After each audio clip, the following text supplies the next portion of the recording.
Es un estilo conocido por todos, reconocible a primera vista. Este cuadro, pintado hace más de 100 años, no se parecía a nada que se hubiera pintado antes. Las señoritas de Aviñón, fechado en 1907, iba a cambiar el arte para siempre. Está considerado el punto de partida del arte moderno. Es la obra de un joven pintor de 25 años, Pablo, un inmigrante español llegado a París sin dinero algunos años antes. Apenas hablaba francés. Este es el proceso que vamos a contar, el viaje de juventud de un superdotado para la pintura. Cómo este joven, procedente de una remota ciudad de España, se va a convertir en un pintor genial, el más famoso del mundo, un icono del siglo XX. Cuando Pablo se convierte en Picasso.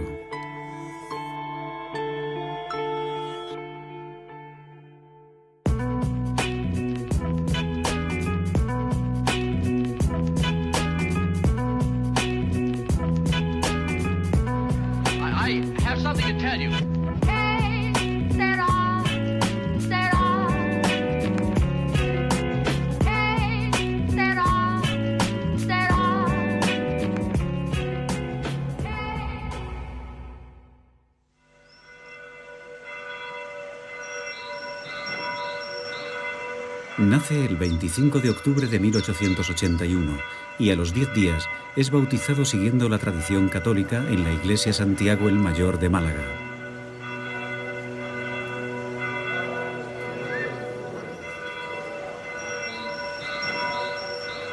Su nombre bautismal, Pablo Diego José Francisco de Paula, María de los Remedios Cipriano de la Santísima Trinidad. Más tarde sería conocido como Pablo Picasso. Es el primogénito de José Ruiz Blasco y María Picasso López. La familia Ruiz Picasso pertenece a la pequeña burguesía tradicional andaluza de Málaga. Una somnolienta ciudad de la soleada costa sur de España. Pablo creció en el corazón del casco antiguo, Plaza de la Merced, número 36, en el hermoso piso de la familia.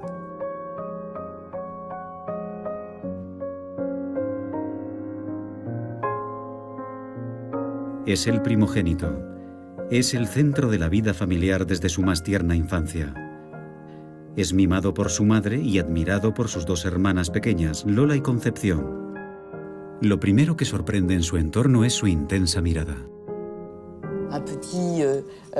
Una carita con unos enormes ojos negros que ocupan todo su rostro y que ya mira fijamente al espectador.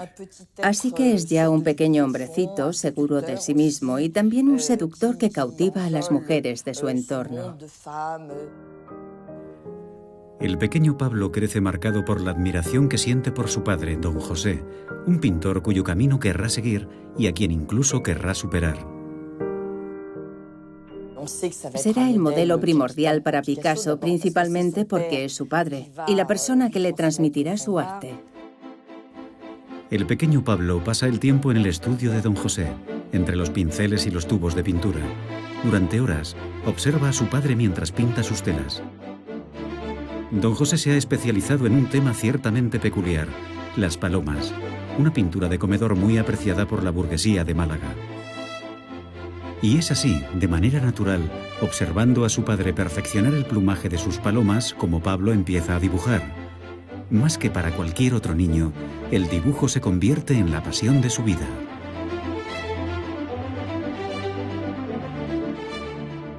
Enseguida lo vemos dibujando. Dibuja los recuerdos de la familia. Desde los 5 años, Pablo dibuja de forma compulsiva. Dibuja en cuanto puede, en cualquier parte, en todos los soportes, y acepta ir al colegio con una condición: que le dejen dibujar. Llena sus cuadernos de caricaturas y dibujos, como si quisiera transformar el mundo con sus dibujos. Dibuja todo lo que ve, a su familia, a la gente de la calle. Todo se convierte en arte en Picasso muy, muy deprisa. Siente una verdadera pulsión que le obliga a estar en ello todo el tiempo. Tiene ese impulso que... Tiene el fuego sagrado desde muy pronto. Tiene el talento y el fuego sagrado. Para impresionar a la gente, está siempre buscando nuevos desafíos. Dibuja un burro de un solo trazo comenzando por una pata, o un perro terminando por la cola. Si algo fascina su mirada, aunque no sepa qué es lo que va a hacer con ello, pero si ha penetrado en su retina, si es lo suficientemente intenso, Pablo se concentra en ello y el mundo exterior deja de existir, a menos que se lo recuerden. Es un niño superdotado y se ven perfectamente sus cualidades tempranas, su habilidad para dibujar, su gran virtuosismo, un trazo extremadamente rápido, un verdadero don, un don realmente extraordinario. Consciente de la habilidad de su hijo para el dibujo y convencido de que puede convertirse en un gran pintor, don José tomará a Pablo bajo su tutela y le enseñará la técnica del dibujo académico.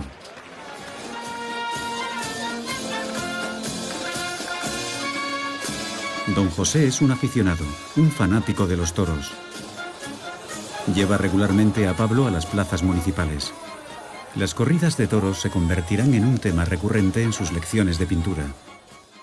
Picasso estuvo muy supervisado, motivado e impulsado por su padre, que sin duda vislumbraba una carrera de pintor académico virtuoso para su hijo. De modo que sí, hizo una inversión, prestó atención a la formación de su hijo. Pablo tiene 8 años cuando dibuja esta escena de una corrida de toros. Su trazo es rápido, muy alejado del trazo más laborioso de cualquier niño de su edad. Para representar a la multitud esquematiza y se concentra en lo esencial, el combate que tiene lugar en el ruedo.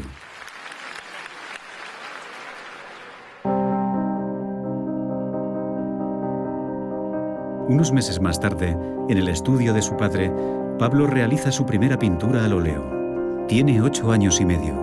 Un torero, evidentemente. Lo titula El pequeño picador amarillo. Su pincelada es todavía insegura, pero su mirada denota una precocidad sorprendente.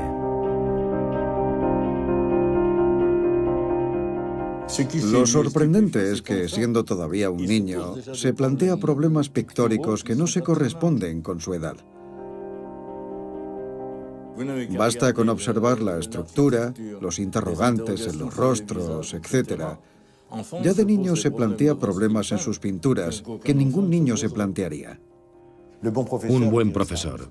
Y no sé si su padre reaccionaría así. Le diría: todavía tienes que trabajar, muchacho. Pero tienes el temperamento. Hay un pintor dentro de ti. Don José consideraba la técnica de su joven pupilo muy prometedora, pero se percató de que su precocidad no estaba solo en su técnica. Se dio cuenta de que Pablo tenía una percepción muy personal del mundo que le rodeaba. Pablo tiene 9 años. Todavía es un niño, pero a menudo sale solo a dar largos paseos por Málaga. Siempre le llevan hasta el viejo castillo de Gibralfaro, que domina la ciudad. Aquí descubre un mundo muy alejado de la pequeña sociedad burguesa a la que pertenece, el mundo de los gitanos. Allí descubre el mundo de los gitanos, que le atrae y le interesa de inmediato. Yo creo que es la primera vez que ve otro mundo, un mundo, entre comillas, salvaje. Los gitanos son los pobres, los excluidos, los marginados que ve mendigar delante de la Catedral de Málaga. Los gitanos son aquellos a los que no suele frecuentar, pero le fascinan, porque son la música, porque representan un aspecto del pasado de España, que por un lado es rechazado y por otro está terriblemente presente, y es fascinante.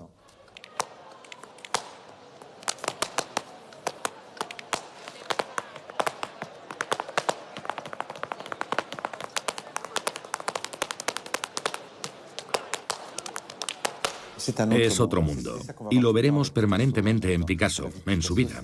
Es decir, que hay un lugar aparte, existe otro lugar. Un lugar aparte, un mundo muy alejado del universo académico de su padre, poblado por figuras simbólicas que más tarde habitarán en su pintura. La emancipación de Pablo será progresiva. Se acelera ostensiblemente cuando la familia Ruiz Picasso debe abandonar Málaga precipitadamente. Don José se gana muy mal la vida como pintor. En 1891, los problemas financieros le obligan a aceptar un puesto mejor remunerado como profesor de dibujo en el otro extremo de España, en el norte, en A Coruña. Pablo tiene 10 años cuando llega con su familia a esta austera ciudad de la costa atlántica. La desubicación es brutal. A Coruña es una ciudad de Galicia muy lluviosa, con un ambiente muy cerrado. Es realmente una atmósfera mucho más claustrofóbica. Imagínese que vive usted en Marsella y se muda a Milus. Él cambia de mundo, cambia en cierta medida de cultura, de espacio, de paisaje. Así que son unos años que en la vida del padre de Picasso, e incluso en el Picasso adolescente, están asociados a una especie de melancolía. En A Coruña, una nueva tierra sin sol, sin toros, sin amigos, don José se deprime y pasa la mayor parte del tiempo mirando caer la lluvia. Pablo asiste impotente al hundimiento psicológico de su modelo. Y para huir de ese triste espectáculo se refugia en el dibujo. A diferencia de don José, Pablo se siente más bien estimulado por esta España nueva, por estos paisajes grandiosos de costa salvaje. Durante sus años en A Coruña, su producción es notable por su abundancia y su variedad. Cuando pinta estas palomas, Pablo tiene 11 años. Ha progresado de tal manera que pueden confundirse fácilmente con las que pinta su padre. El alumno empieza a tutear al maestro. La paloma, con la ejecución de una de estas figuras, será con lo que Pablo, sin querer, hará tambalearse a su padre. El traspaso de poderes entre padre e hijo es ya solo cuestión de tiempo. Una noche, su padre le pide que termine de pintar uno de sus cuadros de palomas. Pablo tiene 14 años. Como de costumbre, lo ejecuta con una rapidez increíble. Su mano no tiembla. Don José se queda estupefacto ante su indiscutible maestría. Se da cuenta de que su vida como pintor es un fracaso. Ahora sabe que jamás formará parte de los círculos artísticos importantes de España. Entonces, en un gesto solemne, le entrega a Pablo su paleta, sus pinturas y sus pinceles. Le traspasa en cierto sentido su pintura, y tal vez diciéndose a sí mismo que su hijo iba a conseguir lo que él no había logrado. Así que se produce ese traspaso, ya sea con el gesto de la entrega de una paleta, como diciendo, eres demasiado bueno, yo lo dejo, o simplemente diciéndole, adelante con todo, tienes 14 años y puedes dedicarte a la pintura. En un giro del destino, don José se recupera rápidamente. Por fin consigue el puesto que espera desde hace mucho tiempo, el de profesor de dibujo en la Llotja, la gran escuela de bellas artes de Barcelona. Animado por esta feliz noticia, ya solo tiene una preocupación: ayudar a su hijo a convertirse en un gran pintor académico, y hará todo lo posible por conseguirlo. En el mes de abril de 1895, la familia Ruiz Picasso se instala en Barcelona. Don José matricula de inmediato a Pablo en la prestigiosa escuela donde él mismo enseña. Así puede seguir de cerca su aprendizaje. Pablo tiene solo 14 años cuando asiste a su primera clase de dibujo. Es el más joven de la clase. Sus compañeros tienen de media 5 o 6 años más que él y sin embargo es el más talentoso. A pesar de su juventud, es él quien domina a todos los demás desde el primer momento y es respetado por ello. Respetado también por su capacidad para asimilar todos los estilos, los maestros del pasado, de canibalizarlos, podríamos decir, para transformarlos en obras de Picasso. Sus progresos son tan fulgurantes que al final de su primer año ya no tiene nada que aprender en las clases de pintura. Su padre cree que no tiene tiempo que perder. Para darse a conocer, Pablo debe consagrarse al género noble de la pintura académica, la pintura de salón. Es necesario que haga un auténtico cuadro de salón, una escena, algo aparente, algo serio, y necesita encontrar un tema.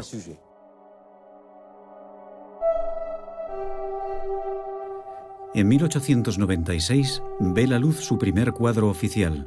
Es una tela inmensa, una verdadera proeza para un muchacho tan joven. El padre y el hijo han escogido el tema juntos, la primera comunión.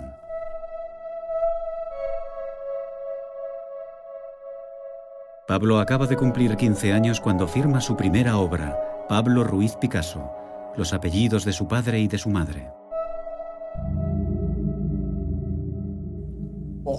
Reconocemos al padre con su barba rojiza, su aire austero, melancólico, introvertido. En todas sus primeras grandes composiciones está presente. También en los dibujos del joven Picasso.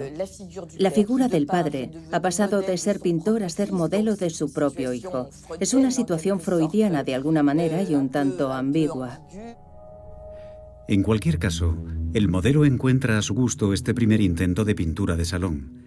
En julio de 1896, Pablo se convierte en un héroe en Málaga. La familia Ruiz Picasso al completo, padres, tíos, padrinos, primos y primas, se reúne para apoyar al pequeño pintor prodigio. Pablo nunca se ha sentido tan orgulloso y su autoestima se acrecienta porque va a vivir algo que ningún aprendiz de pintor ha conocido en España.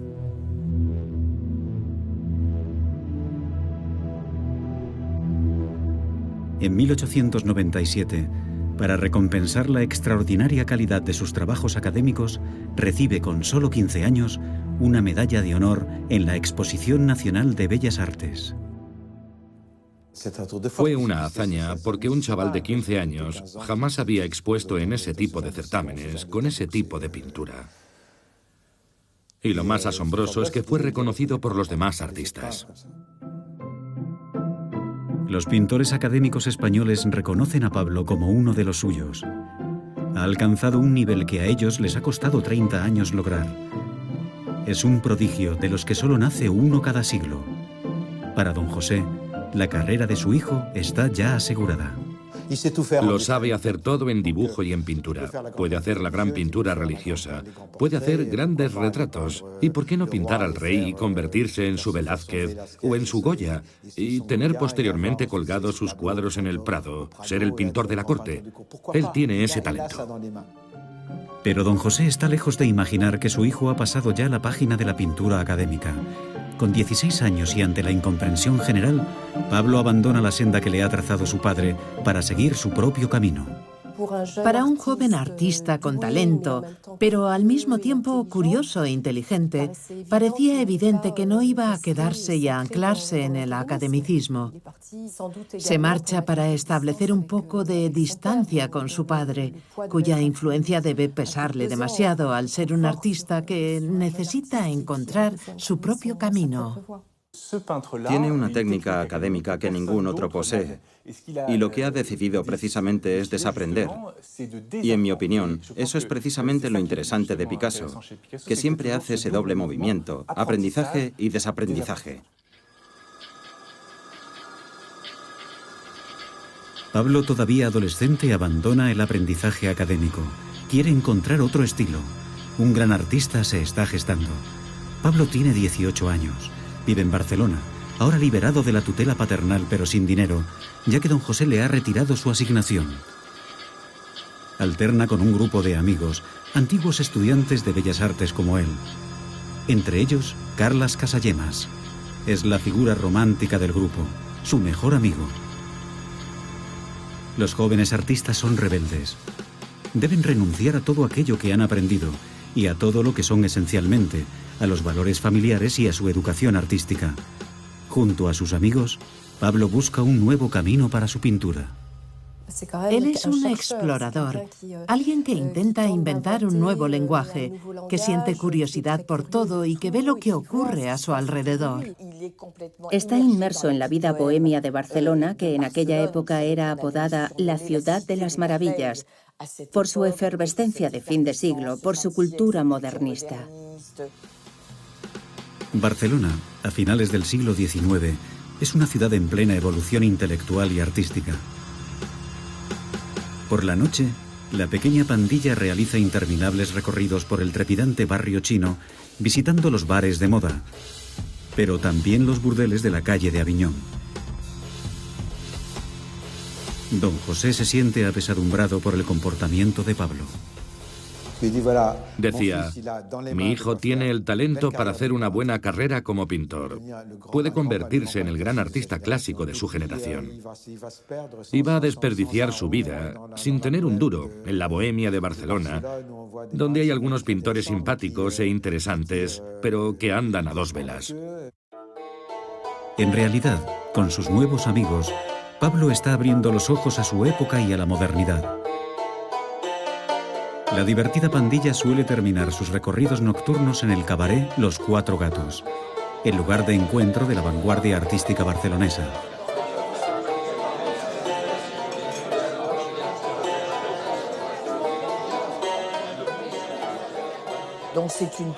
Es una taberna donde se reúnen. Allí comen y beben por unos cuantos céntimos. Y es también una especie de círculo intelectual donde se intercambian ideas. Aquí, Pablo encuentra un mundo de artistas de vanguardia, como el dibujante Ricardo Piso, quien le dibuja rodeado de sus amigos. Son artistas modernos con sus ojos puestos en París, el centro mundial del arte. A través del contacto con ellos, Pablo cambiará por completo su mirada sobre la pintura. Sus compañeros le hacen comprender que en la pintura están pasando otras cosas, que la pintura está cambiando en París y en Múnich, y que lo que hacía Toulouse-Lautrec era otra cosa mucho más interesante que lo que le estaban enseñando, que no podía pintar la primera comunión y ciencia y caridad toda la vida. Ahora ya es una evidencia para Pablo. Si la pintura moderna se hace en París, hay que ir a París. En el mes de octubre de 1900, acompañado por su amigo Carles Casagemas, abandona Barcelona para viajar a la Ciudad de la Luz. Ese día, vuelve la espalda definitivamente a aquello que su padre, un hombre del siglo XIX, quería hacer de él. Don José nada puede hacer. Al entrar en el siglo XX y su modernidad, Pablo rompe el último vínculo que les unía.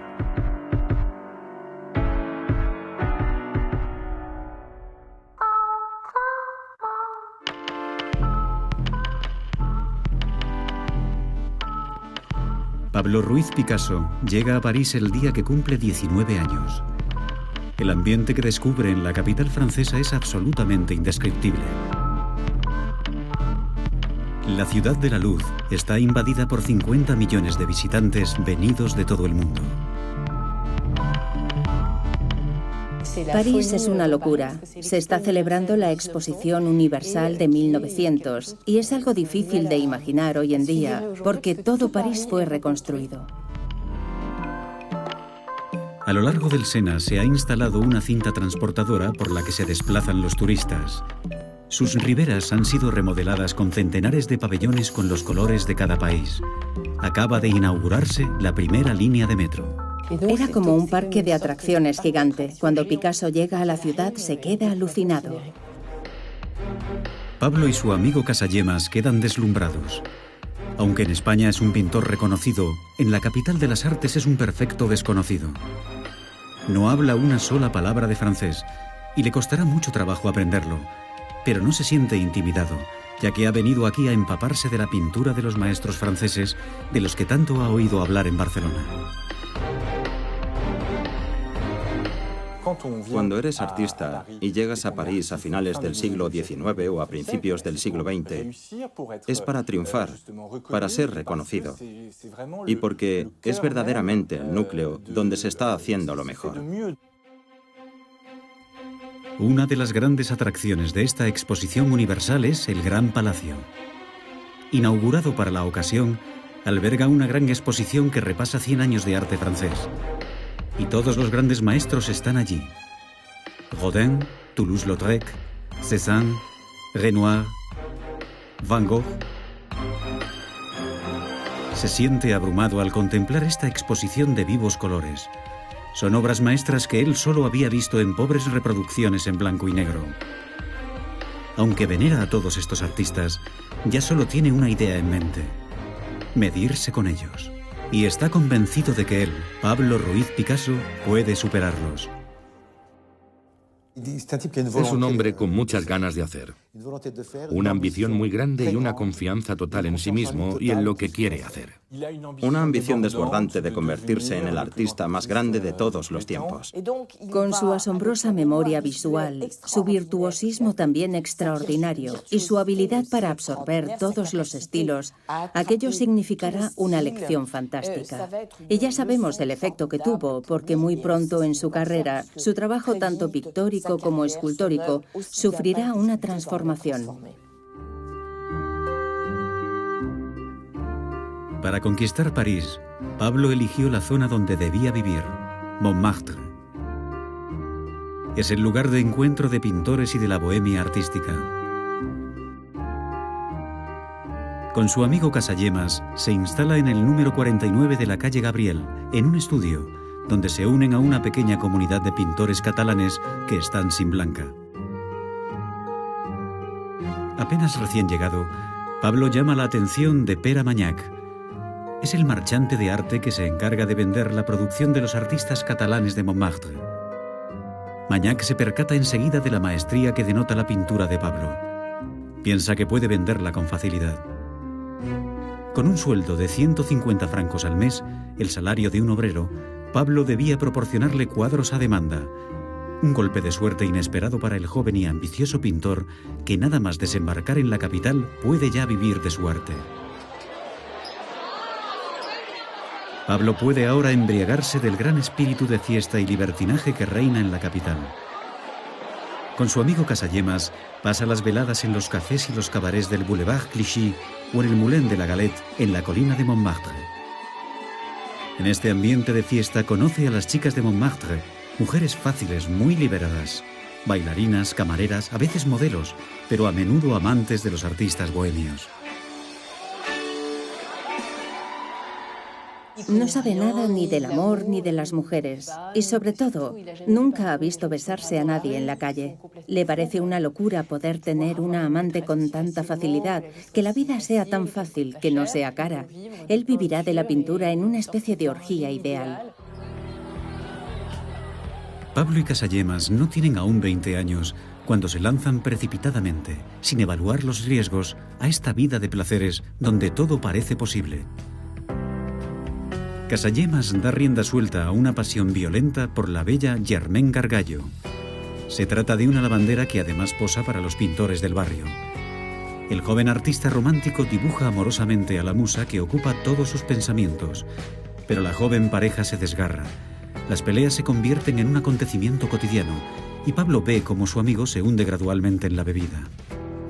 Casagemas tenía con las mujeres una relación muy difícil y complicada, siempre a flor de piel. No podía mantener relaciones sexuales con esa mujer, así que ella lo despreciaba profundamente y él, avergonzado, no hablaba de ello con nadie. Casagemas no se da cuenta, pero Germaine se siente atraída irresistiblemente por Pablo. Es un seductor que goza de una cierta autonomía y que tiene una relación más bien dominante con las mujeres. Es Germaine la que se acerca a Picasso. De modo que hay una cierta infidelidad por parte de Germaine, pero también por parte de Picasso hacia su amigo. Y esta especie de triángulo amoroso que podría haber sido tema para una pieza de vaudeville acaba finalmente en tragedia. La noche del 17 de febrero de 1901, Casagemas invita a todos sus amigos a cenar en un restaurante cerca de la Plaza Clichy. Picasso no está presente, pues ha ido a visitar a unos amigos a Barcelona. De repente saca una pistola del bolsillo y dice: como Germaine no me quiere, mi vida no vale nada. En ese momento, Casagemas se levanta de la mesa y se dispara un tiro en la cabeza delante de Germaine y de todos los presentes. Pablo se entera de la noticia a su regreso. Curiosamente, no se muestra especialmente afectado. Al mismo tiempo, Pere Armagnac, su marchante y amigo, le anuncia una increíble noticia. Acaba de conseguirle una exposición con Ambroise Vollard, el célebre galerista de Renoir y Cézanne.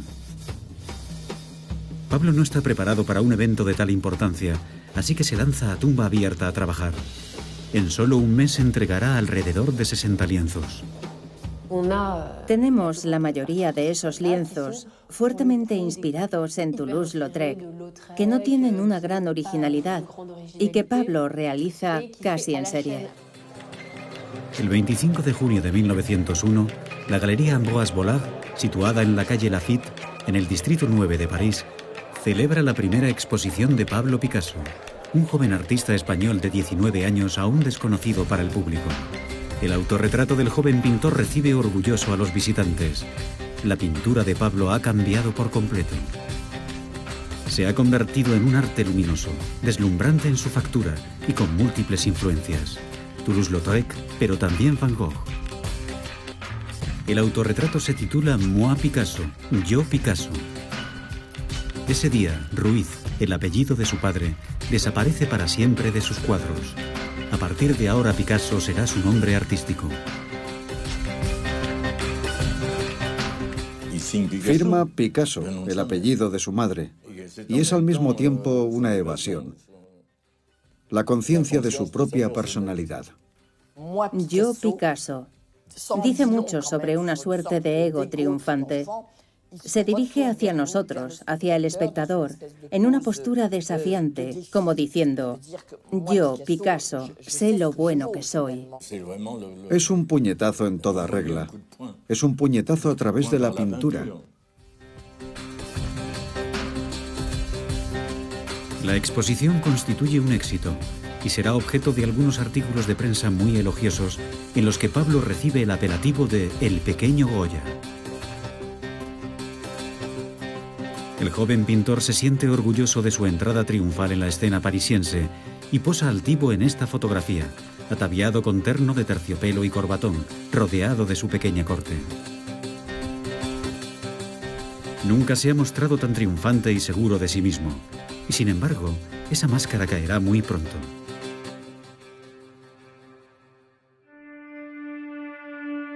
Seis meses más tarde, durante el otoño de 1901, una vez que el entusiasmo de la exposición de Vollard ha decaído, el recuerdo de Casagemas vuelve para atormentar a Pablo.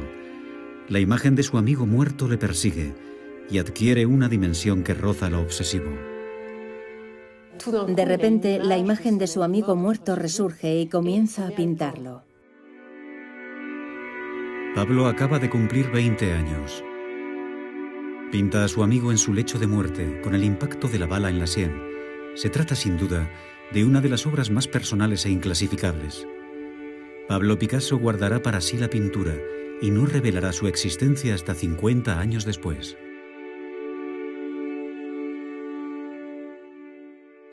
La pintura de una persona muerta puede ser clínica, un simple cadáver, pero en su caso representa el luto de un amigo íntimo. No es un cadáver, es Casagemas muerto, mi amigo muerto.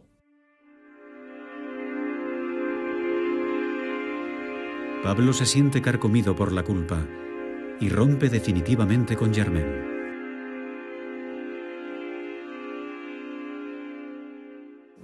La muerte de Casagemas será uno de los hilos conductores de la pintura de Picasso hasta el final. La presencia de la muerte se convierte en un elemento fundamental en su obra. Diría incluso el sentimiento de la muerte mezclado con el deseo amoroso, mezclado con la sexualidad. Tenemos la sensación de que todo bebe de esa misma fuente. Es entonces cuando se produce una verdadera ruptura. Picasso tiene 20 años justos y decide abandonar la pintura fácil y empieza a realizar una pintura atormentada por la muerte.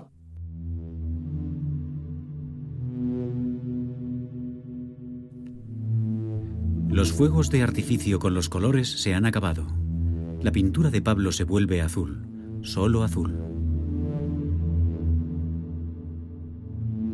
A través de este velo, el velo de la melancolía, Pablo mira ahora el reverso del decorado de la Belle Époque. Son las bambalinas de París, la ciudad de los placeres. Una luz azul crepuscular se extiende sobre los seres y las cosas,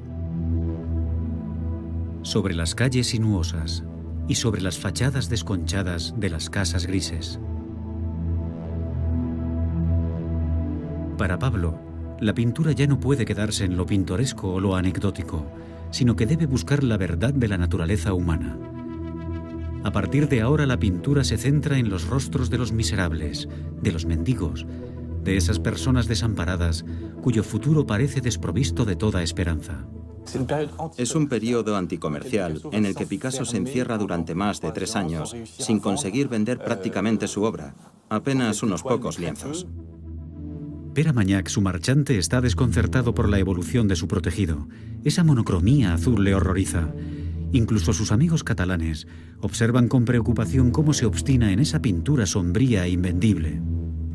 Todo el mundo le da la espalda. El propio Magnac se encara con él, le recrimina su actitud y lo abandona. Se queda sin marchante y ya no tiene forma de ganarse la vida. Hubo momentos en París en los que sabemos que no tenía nada que comer.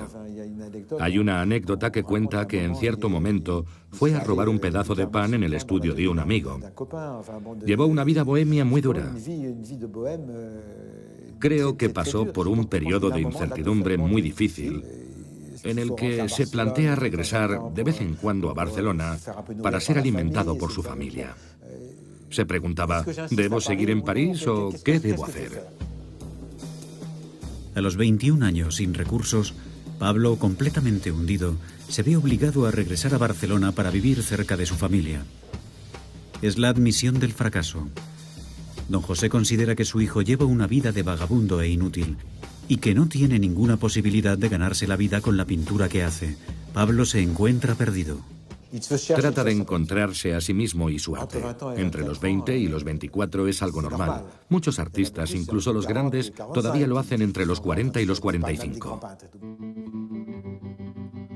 También hay una cierta ingenuidad del niño que ha crecido demasiado rápido.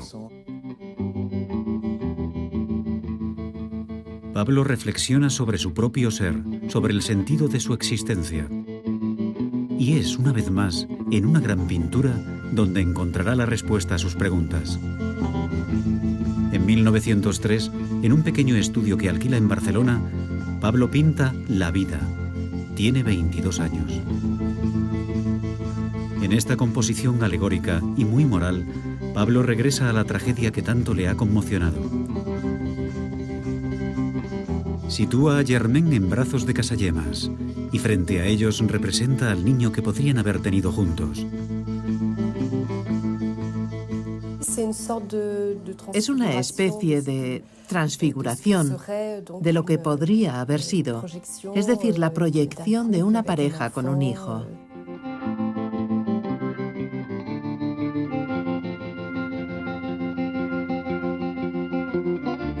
Es como una fantasía de lo que debería haber sido la vida de Casagemas. Refleja un cierto sentido de culpabilidad, pero también una forma de amor por su amigo. Una especie de arrepentimiento infinito por una vida malograda que acaba de una manera tan trágica. Al concluir esta composición, Pablo cierra el capítulo más oscuro de su vida. Ahora ya puede dejar atrás sus años de fracaso y relanzar su carrera. Quiere demostrar a todos de lo que es capaz. Así que en abril de 1904 se reinstala definitivamente en París. Tiene 22 años. En solo 3 años, revolucionará la pintura al realizar una obra que lo convertirá en el artista más importante de su generación. La revolución de Picasso ya puede iniciarse.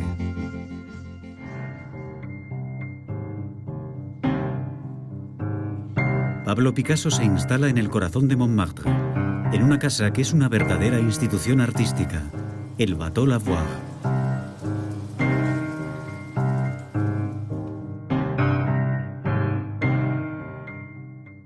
El Bateau Lavoir era una antigua fábrica de pianos que se parecía a esos barcos de fondo plano donde las lavanderas lavaban la ropa. Construido con tablas de madera, hacía un frío gélido en invierno y un calor insoportable en verano. Pero no costaba casi nada. Pablo Picasso se instala en uno de los talleres de este destartalado edificio. Convive con otros 15 artistas, la mayoría catalanes, que como él tratan de hacerse un nombre. Paradójicamente, es en este ambiente de pobreza y miseria donde vivirá el periodo más feliz y fecundo de su juventud. Aquí un día cruza su mirada con una mujer. Se llama Fernande Olivier, es modelo profesional y tiene como él 22 años. Desde el primer momento que posa su mirada sobre Fernande, se enamora perdidamente y va a comenzar una incansable persecución que será coronada por el éxito un día tormentoso.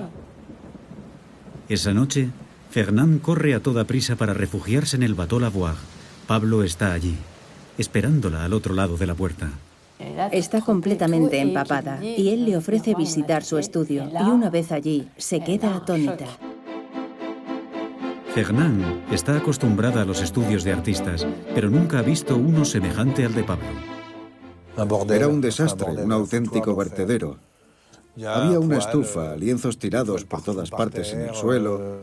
A un lado del estudio hay carbón completamente fosilizado, formando una especie de montón.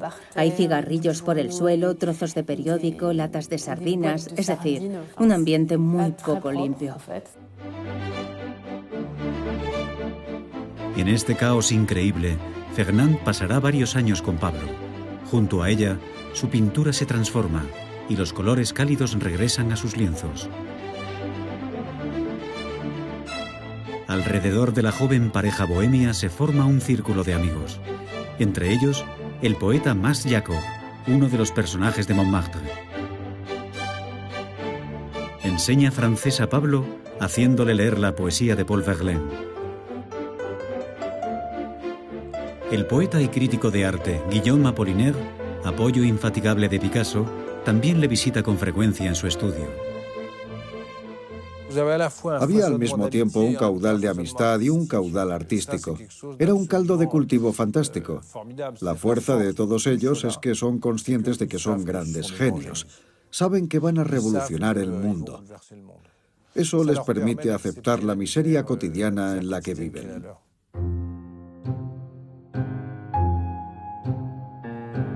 Sin embargo, en noviembre de 1905, la providencia cruza el umbral del paupérrimo estudio del Bateau Lavoir. Tiene 30 años y se llama Gertrude Stein. Es una mujer americana, heredera de una familia muy acaudalada. Con ayuda de su hermano Leo, está reuniendo la mayor colección de pinturas de vanguardia. Pocos días antes, en casa de un marchante, Gertrude se había parado delante de un cuadro de Pablo. Seducida, esta mujer perteneciente a la alta burguesía se presenta en el edificio del Bateau Lavoir sin previo aviso para comprar una decena de sus pinturas por una suma de 800 francos, una pequeña fortuna para Pablo. El encuentro con los Stein cambia completamente la vida material de Picasso. Después de conocerlos, no volverá a tener problemas financieros. Pablo se siente atraído irremisiblemente por la fuerza que desprende este personaje tan fuera de lo común que acaba de entrar en su vida. Es una mujer voluminosa, de orientación homosexual, condición que no oculta. Llevaba sandalias de hombre y era bastante imponente. Pablo, guiado por su ambición, sabe que se encuentra en presencia de la persona que puede cambiar su vida. Es una oportunidad que no puede dejar pasar. Se ofrece a pintar el retrato de Gertrude Stein y ella acepta. Todos los días, Gertrude Stein abandona su elegante barrio y cruza París para posar en el Bateau Lavoir.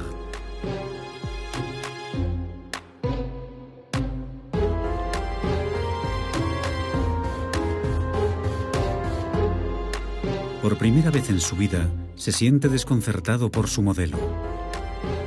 No encuentra la solución para representar su rostro, a pesar de los continuos posados. El desafío que le planteaba ese rostro se convierte poco a poco en una especie de obsesión. No puede representar a esa mujer como había pintado a las otras mujeres. No está delante de una de sus amantes, ni de un modelo femenino clásico. Su homosexualidad para él, que es un gran seductor de mujeres, debía asemejarse a un enigma. ¿Cómo pintar un rostro tan singular? Pablo busca la inspiración en los paraísos artificiales. Cierta noche, tiene un sueño opiáceo muy inquietante. Una revelación.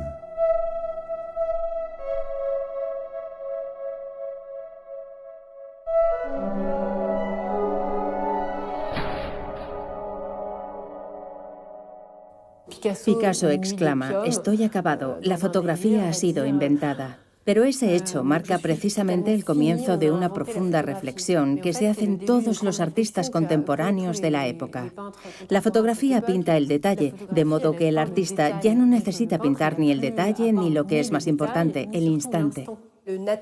El naturalismo no podía expresar la inteligencia y la agudeza de la expresión del rostro de Gertrude Stein. Así que necesitaba inventar una nueva forma de pintar. Y esa conciencia será el germen de la modernidad. Hay que ver las cosas de otra forma. Pablo tiene 24 años cuando toma la decisión de empezar de cero, de refundar su pintura. El 11 de mayo de 1906 deja el retrato de Gertrude Stein inacabado y parte con Fernand hacia España. La lleva a Gósol, un pequeño pueblo perdido en las montañas del interior catalán, un lugar que un amigo le ha recomendado. Y es aquí, en medio de este entorno natural crudo, en este mundo rural arcaico, donde Pablo encuentra una nueva fuente de inspiración para relanzar su pintura. Realiza largas caminatas en soledad por este árido paisaje. La tierra, que aflora pedregosa a la superficie, es de color ocre. Este ocre va a ocupar un lugar permanente en su paleta de colores. Se comunica con la gente y se siente bien. Se siente a gusto con los campesinos y con los leñadores. Son personas muy físicas, muy reales en medio de la naturaleza. Pero es una naturaleza profunda, ancestral, que está conectada con la historia, con lo arcaico y lo mitológico. Pablo hace su mayor descubrimiento en la iglesia de Gósol. Al entrar, se fija en una pequeña estatuilla romana del siglo XII, situada a la izquierda, en una hornacina. Es una virgen con el niño, la Virgen de Gósol. Pablo se queda conmocionado por la pureza de su rostro y sobre todo por el magnetismo de su mirada vacía, como fijada en una eternidad. Ahora sabe que ha encontrado lo que buscaba. En el otoño de 1906, ya de regreso en el Bateau Lavoir, termina su pintura, el retrato de Gertrude Stein. Bajo sus pinceladas, el rostro de Gertrude adquiere una apariencia geométrica. Ha sido reducido a un esbozo desnudo, el de una máscara casi impersonal, con una mirada ausente, exenta de emoción. Pablo le enseña su retrato a Gertrude Stein.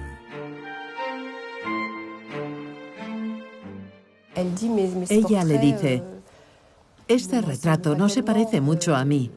Está contenta, pero considera que se trata de una representación algo distanciada de su rostro. Picasso le responde: «Terminarás pareciéndote a este cuadro». Era una forma de decirle: si logras tu misión de convertirte en la alta sacerdotisa del arte moderno, acabarás pareciéndote a este cuadro. Y fue una apreciación absolutamente justa. El retrato de Gertrude Stein se ha convertido en la efigie eterna de la escritora. Al pintar este icono, Pablo Picasso ha inventado una nueva manera de plasmar el retrato del siglo XX, con un realismo muy próximo a la fotografía. Gertrude Stein lo comprende de inmediato y cuelga el retrato en la pared de su salón, como una pieza prominente de su colección. Pablo Picasso tiene 25 años y se codea ahora con los grandes maestros de la pintura, Renoir, Degas, Manet, Cézanne y también un tal Henri Matisse. Gracias a esta colección única, el Salón de los Stein se convierte en el lugar más en boga de París. Todos los sábados por la noche recibía a artistas y escritores por recomendación. Así que solo tenías que estar recomendado por alguien para ser presentado en el salón de la calle Fleurus. En esta estancia mítica, con motivo de una cena organizada por Gertrude Stein, tiene lugar el encuentro de dos monstruos de la pintura moderna, Henri Matisse y Pablo Picasso. Es la confrontación entre dos concepciones de la pintura radicalmente distintas. A partir del momento en el que tiene lugar el encuentro entre Picasso y Matisse, se produce un choque de trenes entre dos gigantes que durará medio siglo. Matisse es la estrella de la velada. Leo, el hermano de Gertrude, acaba de adquirir su última obra maestra, La alegría de vivir. El lienzo es el centro de todos los debates del mundillo artístico. El veterano pintor, al que los comensales llaman querido maestro, le repasa la lección al joven Picasso. Podemos imaginarnos la escena.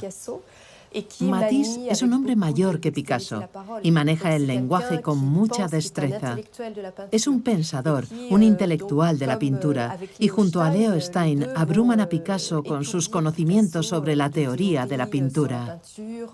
El cuadro revolucionó el arte, pero Picasso dijo: la gente piensa que Matisse es el primero de los pintores modernos, pero Matisse es el último de los pintores clásicos. En otras palabras, el primero de los modernos soy yo. Picasso se niega a recibir lecciones delante de todo el mundo. Ataca frontalmente a Matisse y le lanza un desafío. Es entonces cuando afirma: pues bien, yo considero que la pintura es lo opuesto a lo que hace Matisse, y lo voy a demostrar pintando el burdel. Y entonces una americana pregunta: ¿qué es un burdel? Bueno, es una casa de putas. Provocador, Pablo quiere desafiar a Matisse con una pintura que sea una ruptura total, tanto por el tema como por su ejecución. Pretende demostrar que es el más creativo y moderno de los dos. Para su obra revolucionaria, Picasso se inspira en algo que acaba de descubrir en el Museo del Trocadero, en una exposición de máscaras y esculturas africanas. Picasso se ha sentido profundamente impresionado por sus poderes mágicos, por los sentimientos intensos y ancestrales que le han hecho sentir, y se siente abrumado por su simplicidad formal y su aspecto geométrico.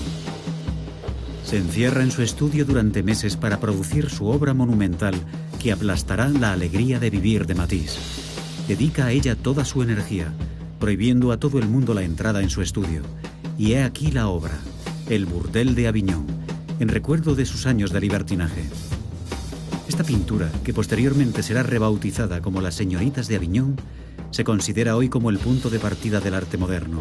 Por primera vez, un artista se atreve a romper con el concepto de verosimilitud, creando un nuevo universo pictórico. Los semblantes de las mujeres se asemejan a máscaras, llevando aún más lejos el concepto iniciado con el retrato de Gertrude Stein. De un personaje al otro, la representación difiere. Grandes ojos enmarcados, una nariz de perfil en una cara vista de frente, rasgos angulosos, rayas de colores o proporciones deliberadamente disonantes. El deseo y la muerte parecen así confundirse.